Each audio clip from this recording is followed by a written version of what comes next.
ಸ್ನೇಹಿತರೆ, ಚೀನಾ ತನ್ನ ಮಿಲಿಟರಿ ಶಕ್ತಿಯನ್ನ ತೋರಿಸಿ ನಮ್ಮನ್ನ ಭಯಪಡಿಸಲು ಪ್ರಯತ್ನಿಸ್ತಾ ಇದೆಯಾ? ಪಾಕಿಸ್ತಾನ ಕುತಂತ್ರಗಳನ್ನ ಮಾಡ್ತಾ ಇದೆಯಾ? ಹಾಗಿದ್ರೆ ಅವರಿಗೆ ಈಗ ದಿನಗಳು ಹತ್ತಿರ ಬಂದಿವೆ.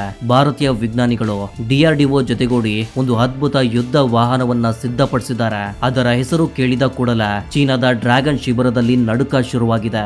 ಅದರ ಹೆಸರು FRCV ಅಂದ್ರೆ ಫ್ಯೂಚರ್ ರೆಡಿ ಕಾಂಬ್ಯಾಕ್ಟ್ ವೆಹಿಕಲ್. ಇದು ಕೇವಲ ಒಂದು ಟ್ಯಾಂಕ್ ಅಲ್ಲ, ಯುದ್ಧ ಮೈದಾನದಲ್ಲಿ ನಡೆಯುವ ಅಭೇದ್ಯ ಕೋಟೆ. ಅಣುಬಾಂಬ್ ಬಿದ್ದರೂ ಇದಕ್ಕೆ ಏನೂ ಆಗೋದಿಲ್ಲ, ಅಷ್ಟೊಂದು ಶಕ್ತಿಶಾಲಿ ಇದು. ಅಮೆರಿಕ, ರಷ್ಯಾದಂತಹ ಅಗ್ರ ರಾಜ್ಯಗಳು ಕೂಡ ಭಾರತ ಮುಂದಿಡುತ್ತಿರುವ ಈ ಹೆಜ್ಜೆಗಳನ್ನ ನೋಡಿ ಅವರೆಲ್ಲ ಶಾಕ್ ಆಗಿ ನೋಡ್ತಿದ್ದಾರೆ. ಅಷ್ಟಕ್ಕೂ ಈ ಸೂಪರ್ ಪವರ್ ಟ್ಯಾಂಕ್ ಹಿಂದಿನ ರಹಸ್ಯವೇನು? ಚೀನಾ ತನ್ನ ಲೈಟ್ ಟ್ಯಾಂಕ್ ಗಳನ್ನ ನೋಡಿ ಯಾಕೆ ಭಯ ಪಡ್ತಾ ಇದೆ? ಇವೆಲ್ಲದರ ಬಗ್ಗೆ ಇಂದು ವಿಡಿಯೋದಲ್ಲಿ ಸ್ಪಷ್ಟವಾಗಿ ತಿಳಿದುಕೊಳ್ಳೋಣ. ಅದಕ್ಕೂ ಮುಂಚೆ ಒಂದು ಚಿಕ್ಕ ರಿಕ್ವೆಸ್ಟ್, ನೀವಿನ್ನೂ ನಮ್ಮ ಚಾನಲ್ಗೆ ಸಬ್ಸ್ಕ್ರೈಬ್ ಆಗಿಲ್ಲ ಅಂದ್ರೆ ತಪ್ಪದೇ ಸಬ್ಸ್ಕ್ರೈಬ್ ಮಾಡಿ, ಹಾಗೆ ವಿಡಿಯೋಗೆ ಲೈಕ್ ಮಾಡಿ, ಕಾಮೆಂಟ್ ಅಲ್ಲಿ ಜೈ ಹಿಂದ್ ಅಂತ ಬರೆಯೋದು ಮರಿಬೇಡಿ. ಕಳೆದ ಕೆಲವು ವರ್ಷಗಳಿಂದ ಲಡಾಖ್ ಮತ್ತು ಅರುಣಾಚಲ ಪ್ರದೇಶದ ಗಡಿಗಳಲ್ಲಿ ಚೀನಾ ತನ್ನ ಸೈನಿಕ ದಳಗಳನ್ನು ಹೆಚ್ಚಿಸಿದೆ. ಭಾರತ ಇನ್ನು 1962ರ ಸ್ಥಿತಿಯಲ್ಲೇ ಇದೆ ಎಂದು ಚೀನಾ ಭ್ರಮೆಯಲ್ಲಿತ್ತು. ಆದರೆ ಗಲ್ವಾನ್ ಕಣಿವೆಯಲ್ಲಿ ನಮ್ಮ ಸೈನಿಕರು ತೋರಿದ ಪರಾಕ್ರಮ ಬೀಜಿಂಗ್ನ ಬುನಾದಿಗಳನ್ನ ಕದಲಿಸಿತು.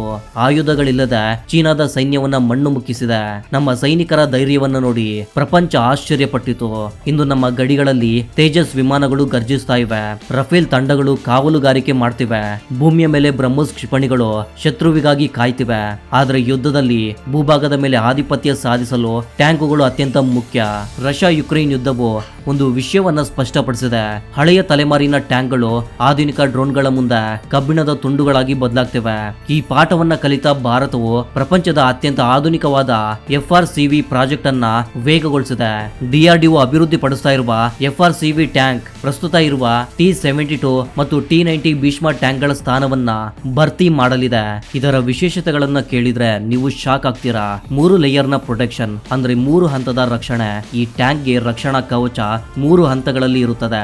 ಸಾಫ್ಟ್ ಕಿಲ್ ಸಿಸ್ಟಮ್, ಇದು ಟ್ಯಾಂಕ್ ನ ಮೆದುಳು. ಶತ್ರು ಲೇಸರ್ ಗನ್ನಿಂದ ಟ್ಯಾಂಕ್ ಅನ್ನ ಗುರಿಪಡಿಸಿದ ಕೂಡಲೇ ಇದು ಪತ್ತೆ ಮಾಡುತ್ತದೆ. ತಕ್ಷಣ ಹೊಗೆ ಮಂಚು ರೀತಿಯ ಮೋಡವನ್ನ ಸೃಷ್ಟಿಸಿ ಶತ್ರುವಿನ ರಾಡರ್ ಗಳಿಗೆ ಟ್ಯಾಂಕ್ ಕಾಣದಂತೆ ಮಾಡುತ್ತೆ. ಹಾರ್ಡ್ ಕಿಲ್ ಸಿಸ್ಟಮ್, ಒಂದು ಶತ್ರುವಿನ ಕ್ಷಿಪಣಿ ಟ್ಯಾಂಕ್ ಅನ್ನ ತಲುಪುವಂತಿದ್ರೆ ಇದು ಸೆಕೆಂಡ್ಗಳಲ್ಲಿ ಆ ಕ್ಷಿಪಣಿಯನ್ನ ಗಾಳಿಯಲ್ಲೇ ಸ್ಫೋಟಿಸಿ ನಾಶ ಮಾಡುತ್ತೆ. ಟ್ಯಾಂಕ್ಗೆ ಚಿಕ್ಕ ಸ್ಕ್ರಾಚ್ ಕೂಡ ಬೀಳುವುದಿಲ್ಲ.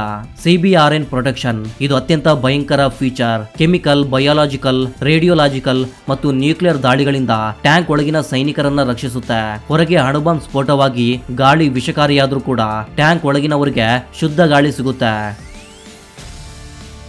ಕೃತಕ ಬುದ್ಧಿಮತ್ತೆ ಅಂದ್ರೆ AI ಮತ್ತು ಡ್ರೋನ್ ಇಂಟಿಗ್ರೇಷನ್. ಸ್ನೇಹಿತರೆ, ಈ ಟ್ಯಾಂಕ್ ಕೇವಲ ಸುಡುವುದಿಲ್ಲ, ಇದು ಆಲೋಚಿಸುತ್ತೆ ಕೂಡ. ಇದರಲ್ಲಿ ಆರ್ಟಿಫಿಷಿಯಲ್ ಇಂಟೆಲಿಜೆನ್ಸ್ ಅನ್ನ ಬಳಸಲಾಗಿದೆ. Man and man meeting, tank ಒಳಗೆ ಕುಳಿತ ಸೈನಿಕರು ತಮ್ಮ ಸುತ್ತಲೂ ಹಾರುತ್ತಿರುವ ಡ್ರೋನ್ಗಳನ್ನ ನಿಯಂತ್ರಿಸಬಲ್ಲರು. ಟ್ಯಾಂಕ್ ಒಂದು ಮದರ್ಶಿಪ್ ರೀತಿ ಕೆಲಸ ಮಾಡುತ್ತೆ. ಡ್ರೋನ್ಗಳು ಮುಂದೆ ಹೋಗಿ ಶತ್ರುವಿನ ಸ್ಥಳವನ್ನ ನೋಡಿ ಮಾಹಿತಿ ಟ್ಯಾಂಕ್ಗೆ ಕೊಡುತ್ತೆ. 360 degree view, see through armour ಟೆಕ್ನಾಲಜಿಯಿಂದ ಸೈನಿಕರು ಟ್ಯಾಂಕ್ ಒಳಗೆ ಕುಳಿತುಕೊಂಡು ಹೊರಗೆ ಏನು ನಡೆಯುತ್ತಿದೆ ಎಂದು ಹೆಲ್ಮೆಟ್ ಸ್ಕ್ರೀನ್ ಮೇಲೆ ಸ್ಪಷ್ಟವಾಗಿ ನೋಡಬಹುದು. ದಶಕಗಳಿಂದ ಭಾರತ ರಷ್ಯಾ ಟ್ಯಾಂಕ್ ಗಳ ಮೇಲೆ ಅವಲಂಬಿತವಾಗಿತ್ತು. ನಮ್ಮ ಬಳಿ ಇರುವ T-72 ಟ್ಯಾಂಕ್ಗಳು ರಷ್ಯಾ ತಂತ್ರಜ್ಞಾನದ್ದೇ. ಆದ್ರೆ ಯುಕ್ರೇನ್ ಯುದ್ಧದಲ್ಲಿ ರಷ್ಯಾದ ಟ್ಯಾಂಕ್ ಗಳ ದೌರ್ಬಲ್ಯಗಳು ಬಹಿರಂಗವಾದವು. ಜಾವೆಲಿನ್ ಮಿಸೈಲ್ಗಳು ಟ್ಯಾಂಕ್ ಮೇಲ್ಭಾಗದಿಂದ ದಾಳಿ ಮಾಡಿ ಅವುಗಳನ್ನು ನಾಶ ಮಾಡುತ್ತಿವೆ. ಈ ಟಾಪ್ ಅಟ್ಯಾಕ್ ಭಯವನ್ನ ಗಮನಿಸಿ ಭಾರತವು ಸ್ವದೇಶಿ ತಂತ್ರಜ್ಞಾನದೊಂದಿಗೆ FRCV ಯನ್ನ ಡಿಸೈನ್ ಮಾಡಿದೆ. ಭಾರತ ಈಗ ರಷ್ಯಾ ಅಥವಾ ಅಮೆರಿಕದಿಂದ ಟ್ಯಾಂಕುಗಳನ್ನ ಖರೀದಿಸುವುದಿಲ್ಲ. ನಾವು ನಮ್ಮ ಸ್ವಂತ ಮೇಕ್ ಇನ್ ಇಂಡಿಯಾ ಬ್ರ್ಯಾಂಡ್ ಅನ್ನ ಪ್ರಪಂಚ ಮಟ್ಟಕ್ಕೆ ತೆಗೆದುಕೊಳ್ತಾ ಇದ್ದೀವಿ. ಇದರಿಂದ ಸಾವಿರಾರು ಕೋಟಿ ವಿದೇಶಿ ವಿನಿಮಯವನ್ನ ಉಳಿಸಬಹುದು.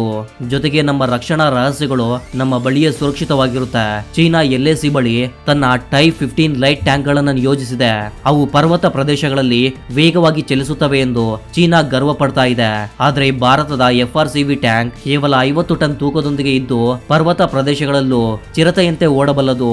ಚೀನಾದ ವಿಸ್ತರಣಾವಾದಕ್ಕೆ ವಿರುದ್ಧವಾಗಿ ಭಾರತ ಈಗ ಆಫೆನ್ಸಿವ್ ಮೋಡ್ಗೆ ಬಂದಿದೆ. ಈ ಟ್ಯಾಂಕ್ಗಳು ಕೇವಲ ರಕ್ಷಣೆಗಾಗಿ ಅಲ್ಲ, ಅಗತ್ಯವಿದ್ದರೆ ಶತ್ರು ಭೂಭಾಗದ ಒಳಗಡೆ ನುಗ್ಗಿ ವಿನಾಶವನ್ನ ಸೃಷ್ಟಿ ಮಾಡಲು ಸಿದ್ಧವಾಗಿವೆ. ಈ ಪ್ರಾಜೆಕ್ಟ್ ಅಲ್ಲಿ ಭಾರತದ ಖಾಸಗಿ ಕ್ಷೇತ್ರದ ಸಂಸ್ಥೆಗಳಾದ ಟಾಟಾ, L&T ಮುಂತಾದವು ಕೂಡ ಭಾಗವಹಿಸ್ತಾ ಇವೆ. ಇದು ಭಾರತ ರಕ್ಷಣಾ ಕ್ಷೇತ್ರದ ಖಾಸಗೀಕರಣದಲ್ಲಿ ಒಂದು ಮೈಲುಗಲ್ಲು. FRCV ಟ್ಯಾಂಕ್ ನಲ್ಲಿ ಬಳಸುವ ಇಂಜಿನ್ 1500 ಹಾರ್ಸ್ ಪವರ್ ಸಾಮರ್ಥ್ಯ ಹೊಂದಿರುತ್ತೆ. ಇದು ಪ್ರಪಂಚದ ಅತ್ಯಂತ ಶಕ್ತಿಶಾಲಿ ಟ್ಯಾಂಕ್ ಗಳಲ್ಲಿ ಒಂದಾಗಿ ನಿಲ್ಲುತ್ತೆ. ಭಾರತೀಯ ಟ್ಯಾಂಕ್ ಗಳನ್ನ ಭವಿಷ್ಯದಲ್ಲಿ ಮಿತ್ರ ರಾಷ್ಟ್ರಗಳಿಗೆ ರಫ್ತು ಮಾಡಲು ಕೂಡ ಯೋಚಿಸಲಾಗುತ್ತಿದೆ. ಇದರಿಂದ ಭಾರತ ಒಂದು ಡಿಫೆನ್ಸ್ ಎಕ್ಸ್ಪೋರ್ಟ್ ಹಬ್ ಆಗಿ ಬದಲಾಗ್ತಾ ಇದೆ. ಪ್ರಪಂಚ ಈಗ ಹೈಬ್ರಿಡ್ ವಾರ್ಫೇರ್ ನ ಕಡೆಗೆ ತಿರುಗಿದೆ. ಇಲ್ಲಿ ಕೇವಲ ಬಲವಿದ್ದರೆ ಸಾಲದು, ಬುದ್ಧಿವಂತಿಕೆ ಕೂಡ ಇರಬೇಕು. FRCV ನಲ್ಲಿ ಇರುವ ಸ್ಟೆಲ್ತ್ ಕೋಟಿಂಗ್ ವಲಯದಿಂದ ಇದು ಶತ್ರುವಿನ ರಾಡರ್ಗೆ ಸಿಗೋದಿಲ್ಲ. ಇದನ್ನ ಒಂದು ಗೋಸ್ಟ್ ಟ್ಯಾಂಕ್ ಎಂದು ಕರೆಯಬಹುದು. ಪಾಕಿಸ್ತಾನದ ಬಳಿ ಇರುವ ಹಳೆಯ ಟ್ಯಾಂಕ್ಗಳು ಇದರ ಮುಂದೆ ಚಿಕ್ಕ ಮಕ್ಕಳ ಬೊಂಬೆಗಳಂತೆ ಕಾಣುತ್ತೆ. ಚೀನಾ ತನ್ನ ಸೈನ್ಯವನ್ನ ಎಷ್ಟು ಆಧುನೀಕರಿಸಿದ್ರು ಕೂಡ ಭಾರತೀಯ ವಿಜ್ಞಾನಿಗಳ ಈ ಸ್ವದೇಶಿ ಆವಿಷ್ಕಾರದ ಮುಂದೆ ಅವರು ತಲೆ ಬಾಗಲೇಬೇಕು. ಇದು ಕೇವಲ ಒಂದು ಆಯುಧವಲ್ಲ, ಇದು 140 ಕೋಟಿ ಭಾರತೀಯರ ಆತ್ಮವಿಶ್ವಾಸ. ಹಿಮಾಲಯದ ಹಿಮಚಾದಿ ಪರ್ವತಗಳಿಂದ ರಾಜಸ್ಥಾನದ ಮರುಭೂಮಿಯವರೆಗೆ ಭಾರತ ತನ್ನ ರಕ್ಷಣಾ ವಲಯವನ್ನ ಬಲಪಡಿಸ್ತಾ ಇದೆ. FRCV ಟ್ಯಾಂಕ್ ಆಗಮನದೊಂದಿಗೆ ನಮ್ಮ ಸೈನ್ಯ ಪ್ರಪಂಚದ ಅತ್ಯಂತ ಶಕ್ತಿಶಾಲಿ ದಳವಾಗಿ ಮಾರ್ಪಡುತ್ತೆ. ಶತ್ರು ಎಷ್ಟೇ ಶಕ್ತಿಶಾಲಿಯಾಗಲಿ ಅವರು ಅಣುಬಾಂಬ್ ಜೊತೆ ಬಂದರೂ ಕೂಡ ಭಾರತದ ವಜ್ರಾಯುಧ ಅವ್ರಿಗೆ ಸಮಾಧಿ ಕಟ್ಟುವುದು ಖಚಿತ. ಈ ಟ್ಯಾಂಕ್ ನ ನಿಜವಾದ ಬಲ ಅದರ ಬ್ಯಾರೆಲ್ ಅಂದ್ರೆ ಮುಖ್ಯ ಫೈರಿಂಗ್ ಗನ್ ನಲ್ಲಿದೆ. ಇದರಲ್ಲಿ 120 mm ಕೆಪಾಸಿಟಿ ಹೊಂದಿರುವ ಅತ್ಯಾಧುನಿಕ ಗನ್ ಅಳವಡಿಸಲಾಗಿದೆ. ಇದು ಕೇವಲ ಗೋಳಗಳನ್ನ ಮಾತ್ರವಲ್ಲ, ಲೇಸರ್ ಗೈಡೆಡ್ ಮಿಸೈಲ್ ಗಳನ್ನು ಕೂಡ ಪ್ರಯೋಗಿಸಬಲ್ಲದು. ಆರ್ಮರ್ ಪಿಯರ್ಸಿಂಗ್ ಗೋಳಗಳು ಶತ್ರು ಟ್ಯಾಂಕ್ ಎಷ್ಟೇ ಬಲವಾದ ಕವಚ ಹೊಂದಿದ್ರು FRCV ನಿಂದ ಬಿಡುವ ಗೋಳ ಅದನ್ನ ಸೀಳಿಕೊಂಡು ಒಳಗಡೆ ಹೋಗಿ ಸ್ಫೋಟಿಸುತ್ತೆ. Automatic loading. ಸಾಮಾನ್ಯವಾಗಿ ಟ್ಯಾಂಕುಗಳಲ್ಲಿ ಗೋಳಗಳನ್ನ ಲೋಡ್ ಮಾಡಲು ಒಬ್ಬ ವ್ಯಕ್ತಿ ಬೇಕು, ಇದು ಸಮಯವನ್ನ ತೆಗೆದುಕೊಳ್ಳುತ್ತೆ. ಆದ್ರೆ ನಮ್ಮ FRCV ನಲ್ಲಿ ಆಟೋಮ್ಯಾಟಿಕ್ ಲೋಡಿಂಗ್ ಸಿಸ್ಟಮ್ ಇದೆ. ಅಂದರೆ ಮಿಷನ್ ಸೆಕೆಂಡ್ ಗಳಲ್ಲಿ ಗೋಳಗಳನ್ನ ಲೋಡ್ ಮಾಡಿ ನಿರಂತರ ಫೈರಿಂಗ್ ಅನ್ನ ನಡೆಸುತ್ತೆ. ಯುದ್ಧದಲ್ಲಿ ಈ ವೇಗವೇ ಗೆಲುವನ್ನ ನಿರ್ಧರಿಸುತ್ತೆ.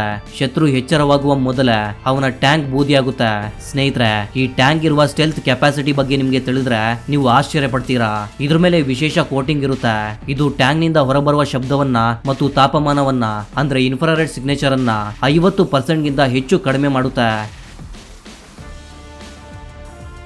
Strategic benefits. ಆಧುನಿಕ ಆಯುಧಗಳಲ್ಲಿ ಶತ್ರುಗಳು ಥರ್ಮಲ್ ಕ್ಯಾಮೆರಾ ಮೂಲಕ ಟ್ಯಾಂಕ್ ಇಂಜಿನ್ ನ ತಾಪಮಾನವನ್ನ ಪತ್ತೆ ಮಾಡಿ ದಾಳಿ ಮಾಡ್ತಾರೆ. ಆದ್ರೆ ನಮ್ಮ FRCV ಟ್ಯಾಂಕ್ ಇಂಜಿನ್ ತಾಪಮಾನವನ್ನ ಹೊರಗೆ ಬಿಡೋದಿಲ್ಲ. ಅಂದರೆ ಕತ್ತಲಲ್ಲಿಯೋ ಶತ್ರುವಿನ ರಾಡಾರ್ ಅಥವಾ ಕ್ಯಾಮೆರಾಗಳಿಗೆ ಇದು ಕಾಣುವುದಿಲ್ಲ. ಅದಕ್ಕೆ ಇದನ್ನ ಗೋಸ್ಟ್ ಟ್ಯಾಂಕ್ ಎಂದು ಕರೀತಾರೆ. ಶತ್ರುವಿನ ಕಣ್ಣ ಮುಂದೆ ಇದ್ರು ಅವನು ಇದನ್ನ ಗುರುತಿಸಲಾರನು. ಭಾರತಕ್ಕಿರುವ ಅತಿ ದೊಡ್ಡ ಸವಾಲು ನಮ್ಮ ಗಡಿಗಳು ಒಂದೊಂದು ಕಡೆ ಒಂದೊಂದು ರೀತಿ ಇರುವುದು. ರಾಜಸ್ಥಾನದಲ್ಲಿ ವಿಪರೀತ ಬಿಸಿಲು, ಲಡಾಖ್ ನಲ್ಲಿ ರಕ್ತ ಹೆಪ್ಪುಗಟ್ಟುವಷ್ಟು ಚಳಿ. All terrain capability. ರಷ್ಯಾದಿಂದ ನಾವು ಖರೀದಿಸಿದ ಟ್ಯಾಂಕ್ಗಳು ಲಡಾಖ್ ರೀತಿಯ ಎತ್ತರದ ಪ್ರದೇಶಗಳಲ್ಲಿ ಆಕ್ಸಿಜನ್ ಕಡಿಮೆ ಇರೋದ್ರಿಂದ ತೊಂದರೆ ಪಡುತ್ತವೆ.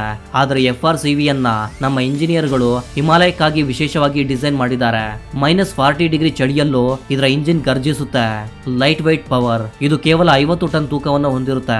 ಇದರಿಂದ ಎತ್ತು ತಗ್ಗುಗಳ ಮೇಲೆ, ಬೆಟ್ಟ ಗುಡ್ಡಗಳ ದಾರಿಗಳಲ್ಲಿ ವೇಗವಾಗಿ ಇದು ಪ್ರಯಾಣಿಸಬಲ್ಲದು. ಚೀನಾ ತನ್ನ ಲೈಟ್ ಟ್ಯಾಂಕ್ಗಳೊಂದಿಗೆ ನಮ್ಮನ್ನ ಭಯಪಡಿಸಲು ಪ್ರಯತ್ನಿಸಿತು. ಆದ್ರೆ ಈಗ ನಮ್ಮ FRCV ಅವುಗಳಿಗೆ ನಿಜವಾದ ತಂದೆಯಂತೆ ನಿಲ್ಲುತ್ತೆ.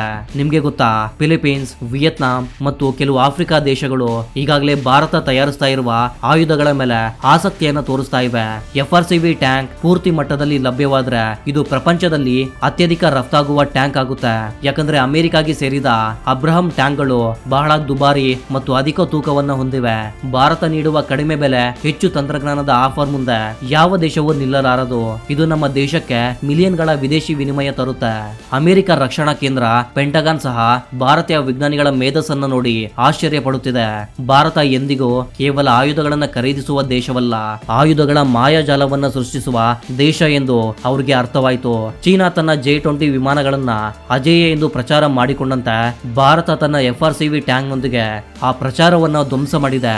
ರಕ್ಷಣಾ ಕ್ಷೇತ್ರದಲ್ಲಿ ನಾವು ಹೊಸ ಯುಗಕ್ಕೆ ಕಾಲಿಟ್ಟಿದ್ದೀವಿ. ಒಂದು ಕಾಲದಲ್ಲಿ ತುಪಾಕಿ ಹಾಗೂ ಫಿರಂಗಿಗಳಿಗಾಗಿ ವಿದೇಶಗಳ ಕಡೆ ನೋಡಿದ ನಾವು ಈಗ ಅಣುಬಾಂಬ್ ಅನ್ನ ತಡೆಯಬಲ್ಲ ಟ್ಯಾಂಕುಗಳನ್ನ ಸ್ವತಃ ತಯಾರಿಸ್ತಾ ಇದ್ದೀವಿ. ಇದು ಪ್ರಧಾನಿ ಮೋದಿಯವರ ದೂರದೃಷ್ಟಿ ಮತ್ತು ನಮ್ಮ DRDO ವಿಜ್ಞಾನಿಗಳ ದಶಕಗಳ ಕಷ್ಟ.